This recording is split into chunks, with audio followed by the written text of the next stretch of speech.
তোরা দেখো এই অঙ্কটা প্রতি বছর, এই টাইপের অঙ্ক প্রতি বছর যে কোনো সরকারি পরীক্ষা আসেই আসে।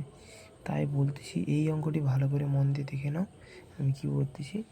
এই যে দেখো এইখান থেকে এই যে পার্সেন্টেজ রুট 25-এর পার্সেন্ট থেকে -5-এর পার্সেন্টেজ ইকুয়াল টু কত পার্সেন্ট হবে, কত পার্সেন্ট হবে চাইছে আমাদের এখানে। তাহলে আমাদের পার্সেন্টেজ উত্তর দিতে হবে।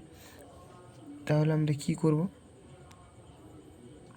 তাহলে আমরা করব এই 25-এর যে ইটা রয়েছে, পার্সেন্টেজটা রয়েছে সেটাকে বের করব।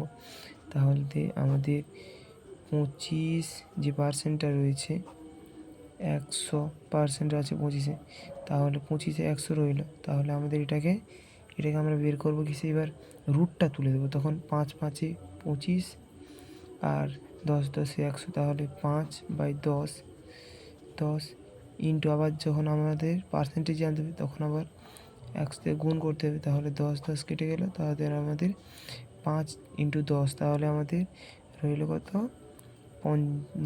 50। এবার এখানে -5 বলেছে পার্সেন্টেজে, তাহলে আমাদের -5%, তাহলে 45% অ্যান্সার হবে। খুবই সহজ। তাহলে আমাদের আরেকটি করে দেখাও, করে আমাকে কমেন্টে জানাবে 36% -6% ইকুয়াল টু কত পার্সেন্ট। জলদি আমাকে করে জানাবে। আর যদি ভিডিওটা ভালো লাগে তাহলে প্লিজ একবার লাইক আর সাবস্ক্রাইব করে দিও।